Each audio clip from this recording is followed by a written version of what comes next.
Bloomberg Audio Studios. Podcasts, radio, news. One of the most difficult and demanding jobs in any White House is that of National Security Advisor. It comes with a long list of responsibilities.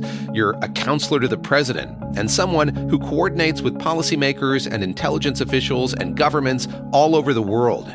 It's as close to a 24/7 job as you can find, and it's one that's been held by Condoleezza Rice, Henry Kissinger, and Jake Sullivan.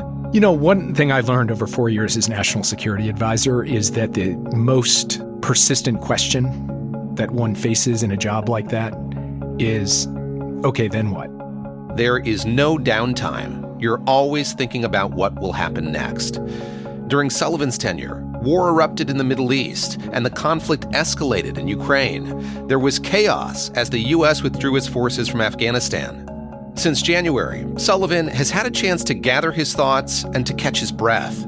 He's fielded questions about decisions he made, and in interviews like this one on the Rockman Review podcast from the Financial Times, he's been asked about the president he worked for and that presidential debate in June of 2024, which led to Joe Biden stepping aside. So the debate, I mean, it was bad. Did it come as a shock to you watching? Yeah, it came as a shock to everybody. I mean, it was shocking. And it was shocking to me. I thought it was something I had not seen before, that kind of response.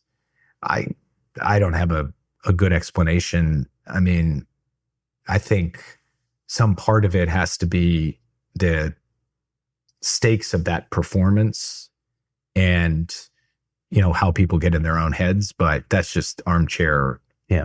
You know, I don't know. Yeah. But I watched that and I thought that is something I have not seen from Joe Biden before, nor had other people. In an interview at the Aspen Security Forum, Jake Sullivan and I talked about regrets he has and about his time in the Biden White House. Sullivan also shared his perspective on today's foreign policy and national security challenges, which he is now watching play out from the sidelines as a professor at the Harvard Kennedy School. And on that note, before we talked policy, I asked him something I'd wondered about.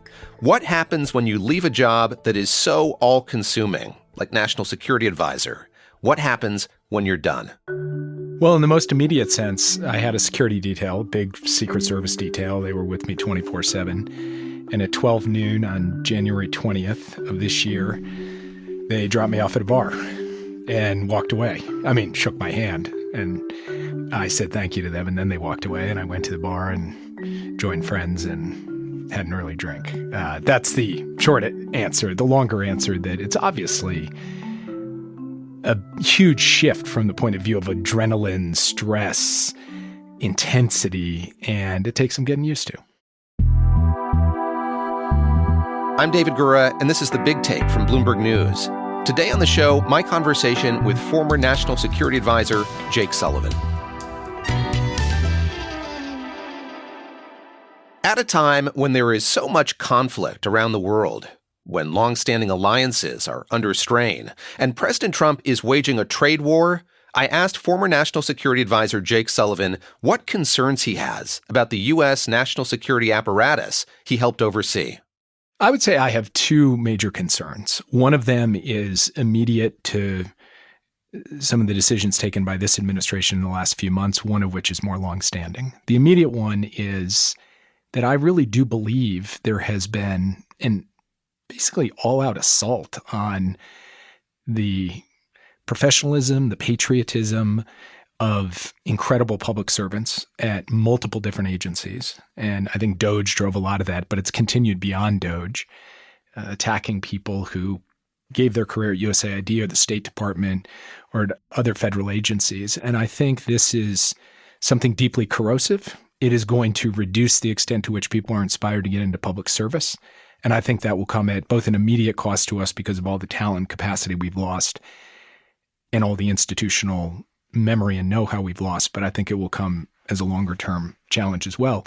And then the more long-standing thing is that I fundamentally agree with the critique that says we cannot move fast enough, big enough when it comes to solving some of the key challenges that we face, fixing our defense industrial base, solving our reliance on rare earth minerals from China, other things like that, where do I feel we made progress in the Biden administration? Absolutely, more than we'd seen before.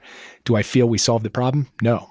These are generational problems, but we don't have a generation to solve them. We got to solve them much more rapidly. Let me take those in kind and start with your first concern, and that is the level of expertise that's left government. Has it trickled down from, Washington to the rest of this country? Do they see the damage that you say has been done? I think it's really hard to ask somebody who is working a job, taking care of their family, thinking about their aging parents, trying to make ends meet, to care deeply about a reduction in force at the State Department. And I would never profess to do that. But I do believe that there are going to be practical, real-world manifestations of the hollowing out of government capacity. And I think we'll see those when crisis hits. I think we'll see those when it comes to people being able to rely on government to deliver the services that are required. And then I also think that there's something else going on here, which isn't quite so transactional. Am I getting exactly what I want from government? That's a little bit more about a sense of pride and purpose in our country. If you run down and denigrate public servants constantly, you say they're, in it for the wrong reasons, they're criminals in certain cases, I think you undermine a basic sense of cohesion and common purpose in our country that I think has all kinds of lingering effects that aren't about a particular agency not having a particular level of expertise.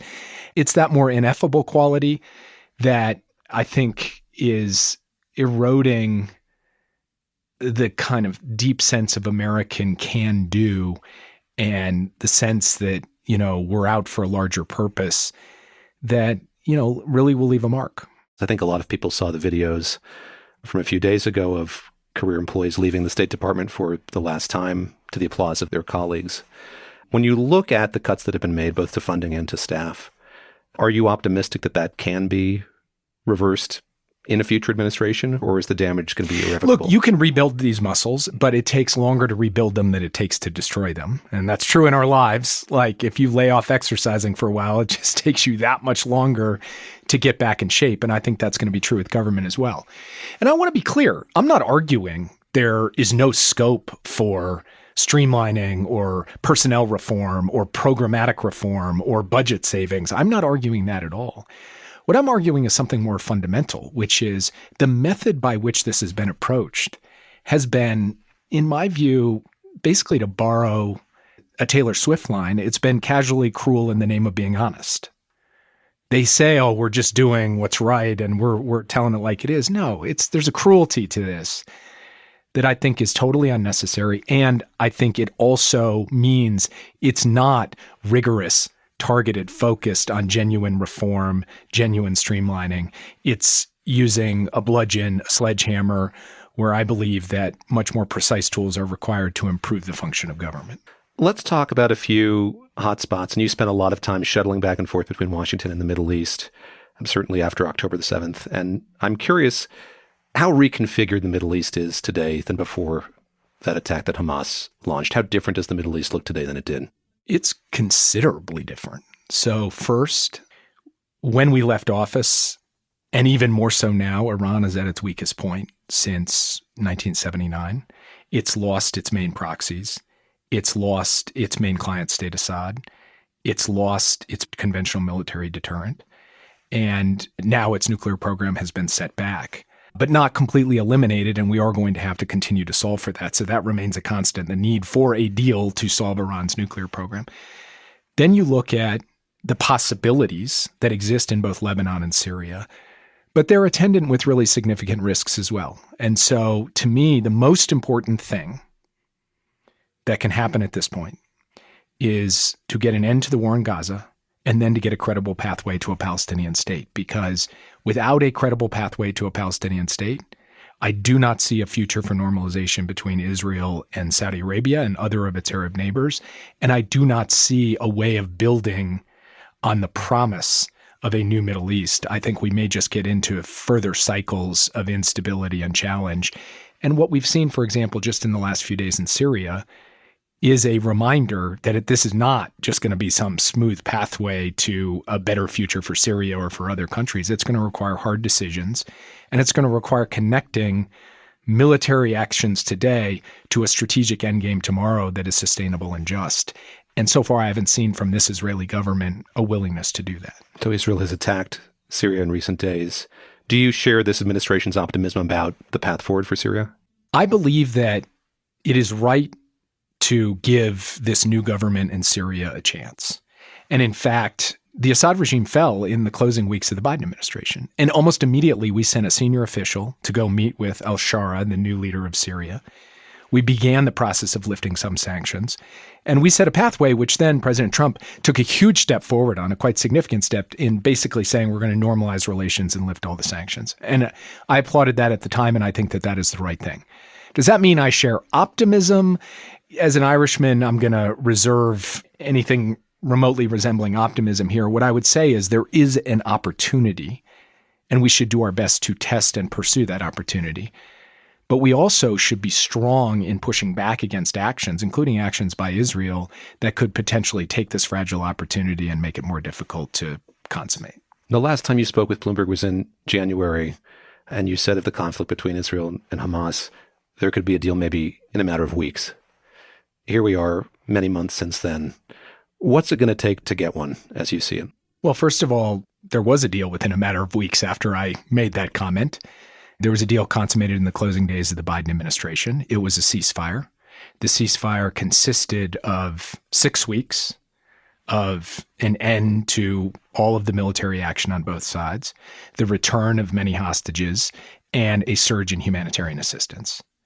And it also included a key provision that said during those 6 weeks, Israel and Hamas should begin a serious negotiation through third parties to turn that temporary ceasefire into a permanent ceasefire. That's what we handed off to the Trump administration. That's what they inherited on day one, a ceasefire in place for 6 weeks with a provision not only that they should use the 6 weeks to turn it into a permanent ceasefire, but also that the 6 weeks could be extended indefinitely if they were making progress. After 42 days, instead of working diligently towards a permanent ceasefire, Israel went back to the conflict. And so here we sit today in July, after many more months, and the answer is quite straightforward, which it is time to bring an end to this war, to bring the hostages home, to get humanitarian assistance in, and to work towards a two-state solution. And I believe that the Trump administration, having taken the action they took in Iran, should use all of their capacity and clout to try to bring that about. But my hope is, and I can't say it's my expectation because I don't know what will happen, but my hope is that in the coming period, a ceasefire will get in place and it will stick. How did you navigate the thorniness of Israeli domestic politics during all of the negotiations that you were party to and trying to encourage? So we've seen this very comprehensive piece in the New York Times laying out the timetable from October 7th to today, when there were deals on the table, when they weren't, when they were scuttled. And an overarching theme of that is that Prime Minister Netanyahu's domestic concerns played a sizable role in how all of this has evolved. Is it going to continue to play that big a role going forward, do you think? Well, it has over the course of the past several months. It did under President Biden. It has under President Trump. That's a fixed variable. Prime Minister Netanyahu is going to focus on his political position. That's what he's done. That's what he will continue to do. But I think I have to say that even though I never found Prime Minister Netanyahu particularly enthusiastic about doing a deal, Hamas was not enthusiastic about doing a deal either. And there were many months where Israel had actually said yes to a basic framework where Hamas really didn't want to negotiate seriously. Now, do I think that that means it's all Hamas's fault and not the prime minister's? That's not what I'm saying. What I'm saying is you had on the one hand a prime minister who was not particularly keen on closing a deal, but on the other hand, you really didn't have a party in Hamas that was serious about closing a deal, and that was also a factor we had to contend with in the Biden administration. I remember speaking with Secretary of State Antony Blinken days before he left office, and it was clear to me in that conversation how much diplomacy surrounding the war in Gaza was weighing on him, the moral stakes of that chiefly. Is that something that you think a lot about? How difficult is it to, on the one hand, undergo the the diplomacy, the work of it, and then have the other complement to that, the moral aspect of that weighing on you. Of course. I mean, you wouldn't be human if the tragedy of October 7th and its aftermath and the war between Israel and Hamas, if that didn't weigh on you, and it weighs on me every day, it keeps me up at night. I mean, it's just a god-awful tragedy. The suffering, the death of innocents, the holding of hostages, the struggle of civilians. Yes, it's policymaking at the end of the day is about human beings occupying these jobs, not automatons, and it's about the human stakes and consequences of things. And nowhere is that more true than in the war in Gaza. And of course, I wish that things had turned out differently so that so many civilians, innocent people hadn't died, so that we could have gotten even more humanitarian assistance in while we were there, although I worked every day, and so did Tony and others, to get more humanitarian assistance in and to stave off a famine. And I think about many other decisions, too, that have human stakes and consequences. And you'd be an unthinking and unfeeling person if you didn't ask yourself, what could I have done? Could I have made this decision differently or that decision differently? But one thing I will say is that when we handed off to the Trump administration, through all of the challenges and difficulties that we confronted over a 4-year period of great turbulence, I felt that we handed off a circumstance in which our alliances were stronger, our adversaries were weaker, the engines of our national power had been enhanced, and we were no longer at war. And so I felt we handed off a country that was in good shape. And for that, I'm immensely proud, even as I continue to turn over in my head many of these difficult issues, among them, very much centrally among them, the issue of Gaza. My conversation with former National Security Advisor Jake Sullivan continues after the break. During a wide-ranging conversation with former National Security Advisor Jake Sullivan, we talked about many global conflicts, including the ongoing war in Ukraine. I'm curious, as you look at President Putin and his approach to this conflict from the beginning through today, what do you see as the mechanism, the thing that's going to get him to withdraw, step back from the conflict? He seems unmoved by loss of life. The economic situation in Russia has been worsening. What's going to make a difference, do you think, in the status of that conflict? I think fundamentally Putin needs to be convinced that time is not on his side. And in order to convince him of that, he needs to be convinced that the United States and its allies are going to stand behind Ukraine and continue to increase support for Ukraine and continue to increase pressure on Russia. So grind on, I wouldn't even say grind on. What I would say is display clearly and emphatically that Ukraine can rely on us for the necessary material to hold their ground and can rely on us to turn up the dial, particularly when it comes to oil sanctions on Russia. And what was more difficult 2 years ago because of a very tight global oil market is now much more straightforward. The supply is there, and therefore the opportunity is there to take Russian barrels off the market and in doing so reduce the revenues to Putin's war machine. And if President Trump took that step alongside really doubling down on the provision of military assistance to Ukraine, I think you can begin to make Putin see that the long-term trajectory of this conflict is not going in his favor, and that would set the conditions for a more favorable negotiation for Ukraine. Now, a big question is, will President Trump see that through? And that is a question we will have to watch play out here over the course of the next few weeks. So let me posit that over the last few weeks, we've seen a different President Trump in the context of NATO. He went to the NATO summit and was talking differently about that alliance than he has in the past. It seems like he's talking differently about his relationship with President Putin as well. Do you detect a similar change? And if so, do you expect that to stay? Definitely. I don't know if it will stay. I hope so.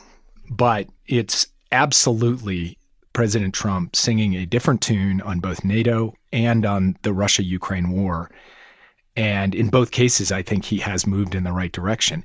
Interestingly, in both cases, I think he's moved in the direction of the American people. The American people support NATO, and the American people support Ukraine in the face of Russian aggression, and they do so on a bipartisan basis. So my hope is that it will continue.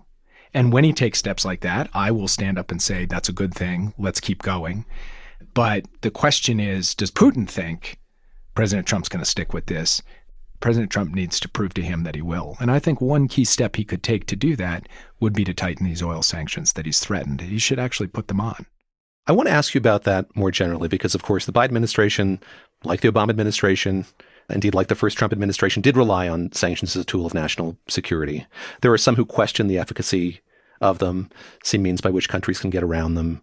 Now that you're out of government, how do you think about the role that they play, the utility of that tool in an administration's toolbox? It's not a silver bullet. You're not going to solve an international crisis or compel an adversary to particular behavior merely through the use of sanctions. But it is one in a range of tools that we can bring to bear in defense of our interests and our values, and to try to shape the behavior of our competitors and adversaries. And thinking about how to apply it in the most effective and coordinated way with allies and partners is a critical part of statecraft, and I think will remain so. And by the way, I should just say on the Russian economy, it's definitely true that the Russian economy has been more resilient, that sanctions alone have not stopped them in their tracks. I acknowledge that. It is also true that the Russian economy is facing particular headwinds and pressures right now as we speak that I think are going to have to weigh on Putin's decision-making. And in that respect, you can see how it's a tool that can be of some considerable use.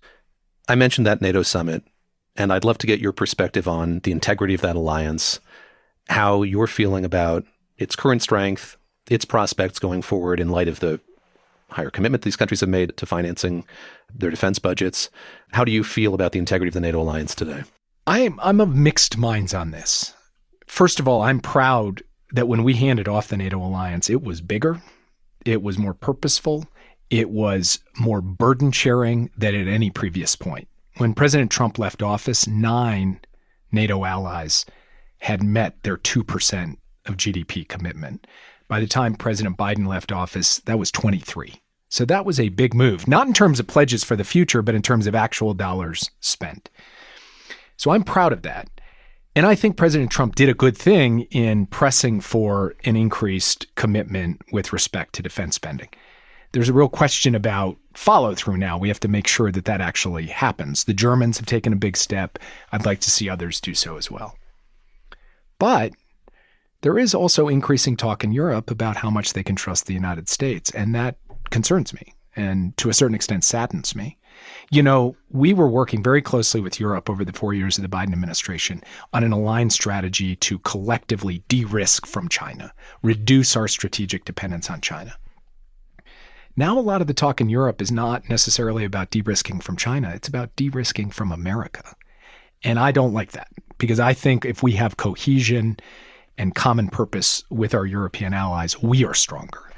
So I think this was a good step at the NATO summit, but it comes against a backdrop of deep uncertainty about where exactly the trust and the common purpose in the relationship will be in the years ahead. And as someone who believes deeply in the transatlantic alliance, I want to contribute to that trust and common purpose in any way that I can. Is that principally because of the trade war, because of the position that the administration has taken on its trade relationship with Europe, that you see that change in I think there's a few relationship? factors. I mean, I think it was a signal moment when the vice president went to Munich and gave a speech that was greeted, frankly, with horror by the Europeans. And I think the vice president has adjusted his framing to a certain extent since then. I think it was part the image of President Trump with President Zelensky in the Oval Office. And there again, now you've seen President Trump adjust course.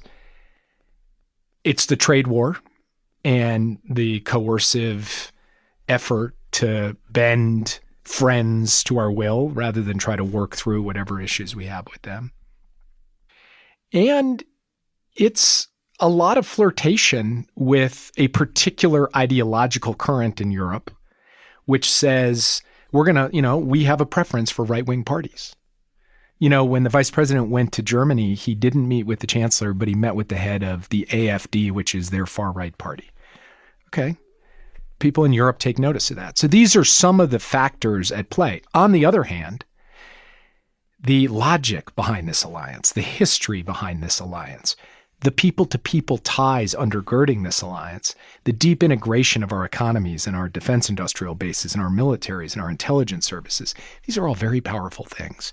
So I think there is an opportunity to have NATO remain a strong and vibrant and task-oriented alliance, but it's going to require work, and it's going to require the current administration to take a hard look at the ways in which it may be eroding the foundations of that alliance for the longer term that could come back to harm America in the future. After the break, former National Security Advisor Jake Sullivan and I talk about the relationship between the U.S. and China and what issue he thinks isn't getting enough attention today from policymakers and politicians.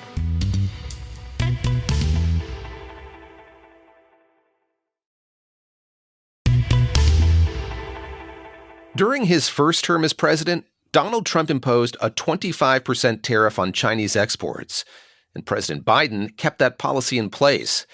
When Jake Sullivan started as National Security Advisor, tensions were high between the U.S. and China, and communication between the two countries had broken down.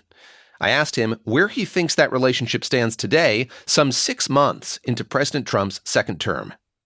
So much of what the Biden administration did vis-a-vis China had to do with just reopening lines of communication between these two countries after the first Trump term. I remember talking with Secretary Janet Yellen about that, the work that she did, the trip she took to China to, again, reestablish that conduit of communication. What do you make of the current level of dialogue between these countries, of course, against the backdrop of the trade war?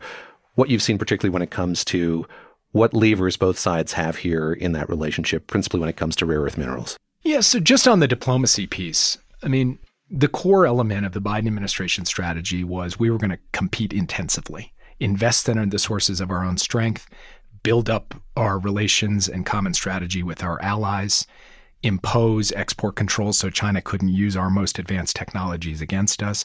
And we took all of those steps. And I think when we left office, we had dramatically strengthened our competitive position vis-a-vis China.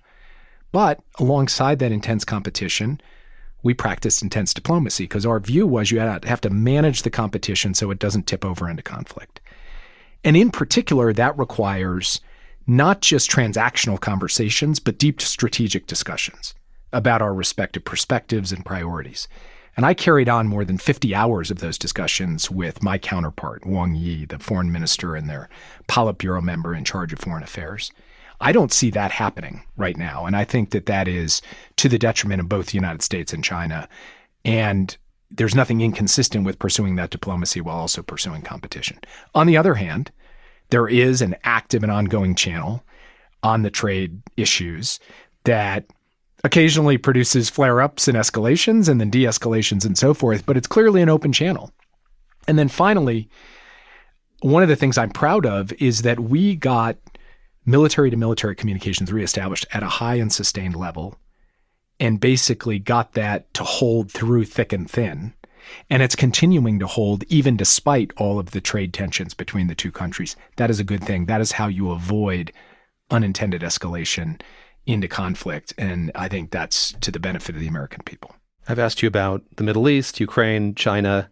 I would often marvel as I looked at my inbox and got readouts of the calls that you had of how wide your remit was when you were National Security Advisor, how many conversations you were having, how much you had to focus on. Is there a conflict or an issue, certainly we haven't talked about, but people generally don't talk about, that you think bears more attention? Look, I think AI is getting more attention, but I still think in the national security community, and particularly on Capitol Hill, is not at the level it needs to be at, given how fast this technology is moving and how rapidly we need a common sense of both managing the risks and seizing the opportunities of it. And I just don't see that reflected in the policy conversation in DC. I think that is a real challenge. Then in terms of conflicts, I used to say India-Pakistan. Then, of course, it flared up and we had a real escalation between two nuclear-armed superpowers. That then de-escalated. But that challenge is not going away, and I think will require careful attention in the years ahead. You had this job as National Security Advisor. Your successor now has that job and 3 other ones, including being Secretary of State. Can you fathom doing your job, the job you had, plus these other ones? Does it make sense to you to operate that way in this current environment? Look, I like to joke that when I was National Security Advisor, I never once for a moment thought, man, I have enough spare time to be Secretary of State. No way. Being National Security Advisor is more than a full-time job, so is being Secretary of State. So also, frankly, is having a bench with enough people who you can throw at these challenges. And I think if you shrink that bench too much, that comes at a cost. But almost by definition, there's going to have to be a trade-off. A Secretary of State who's supposed to be engaging the world, a National Security Advisor who's supposed to be coordinating the government and the policy process, something's got to give. On the other hand, each president sets up their national security decision-making apparatus as they choose to do so. And this is what this president has chosen to do. At the end of the day, what matters is how does this play out over time, less than who's particularly occupying what role. So let's see.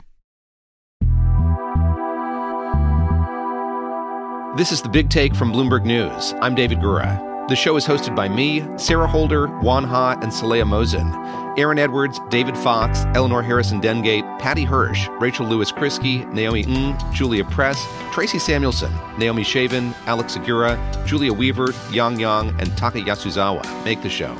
To get more from The Big Take and unlimited access to all of Bloomberg.com, subscribe today at Bloomberg.com/podcast offer. Thanks for listening. We'll be back on Monday.